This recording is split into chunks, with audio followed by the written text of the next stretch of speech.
जनहित न्यूज महाराष्ट्र चॅनलला सबस्क्राईब करा आणि रोज पहा आपल्या शहरातील बातम्या। उल्हासनगर येथे साहित्यरत्न डॉक्टर अण्णाभाऊ साठे यांची 106वी जयंती उत्साहात साजरी।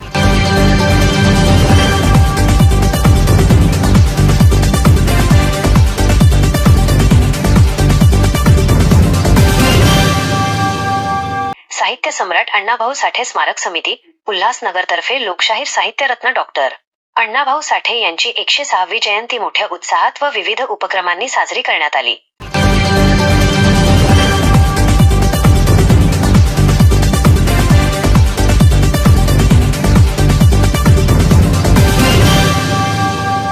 हा भव्य जयंती उत्सव 1 ऑगस्ट रोजी साहित्य सम्राट अण्णाभाऊ साठे तालुका क्रीडा संकुल दशहरा मैदान उल्हासनगर 5 येथे संपन्न झाला। या सोहळ्यासाठी प्रमुख वक्ते म्हणून कोल्हापूरचे प्राध्यापक सुकुमार कांबळे आणि नांदेडचे प्राध्यापक रामचंद्र भराडे उपस्थित होते। त्यांनी आपल्या प्रबोधनात्मक विचारांमधून डॉक्टर अण्णाभाऊ साठे यांच्या जीवनकार्यावर, साहित्यावर आणि सामाजिक संघर्षावर सखोल प्रकाश टाकला।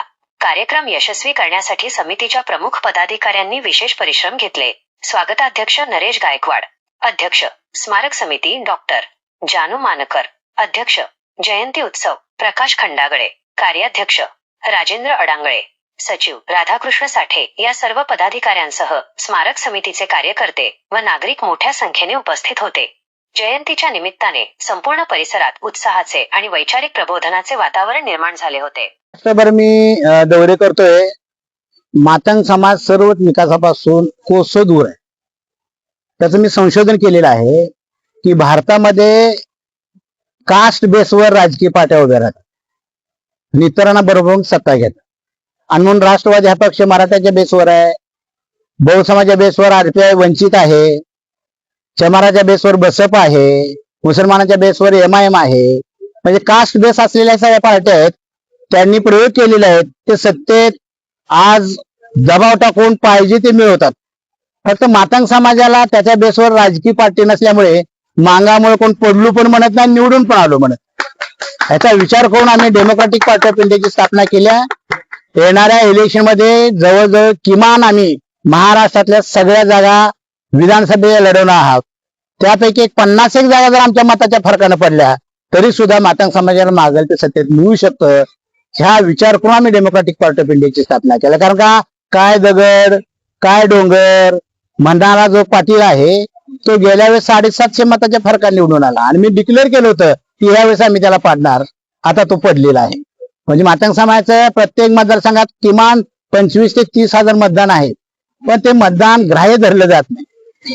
मांगामुळे कोण पडलो पण म्हणत, निवडून पण आलो म्हणत। पण आम्ही जर जागा लढवल्या आणि मातंग समाजाने आपल्या पक्षाला जर मतदान केलं तर या 288 पैकी किमान 200 जागा कोणाच्या का पडेल पण आमच्यामुळेच पडणार। हे ज्यावेळेस सिद्ध होईल त्यावेळेस मातंग समाजाचे हे सगळे प्रश्न सुटू शकतात, त्यांना मागेल ते मिळू शकतं। ह्या बीजेपी वाल्यांच्या त्या हिंदू मुस्लिम ह्या विचाराला, त्या संघर्षाने छेद दिलेला आहे।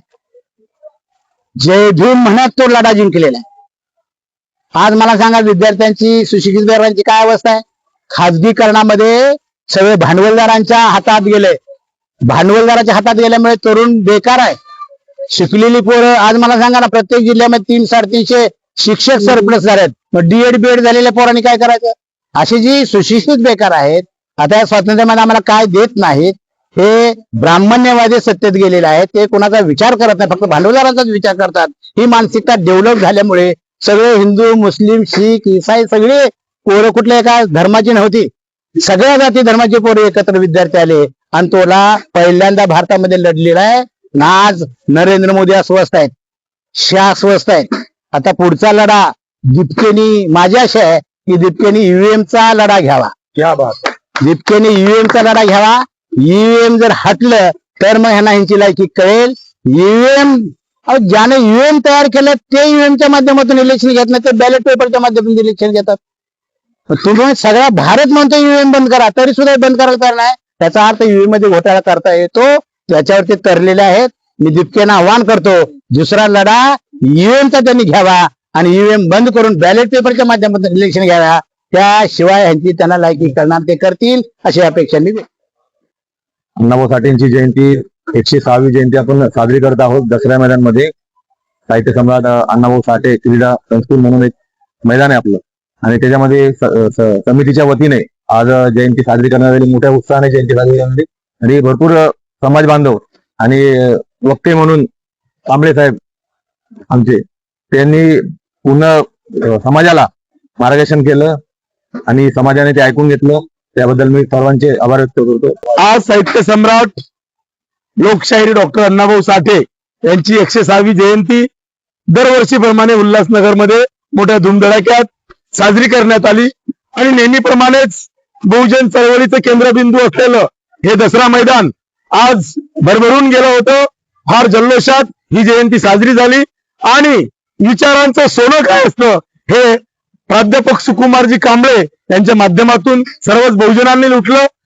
सगळ्याच विषयावर सखोल त्यांनी आपलं मत मांडलीत आणि खूप लोक या विचारांचं सोनं घेऊन या जयंतीनिमित्त घरी गेलेत.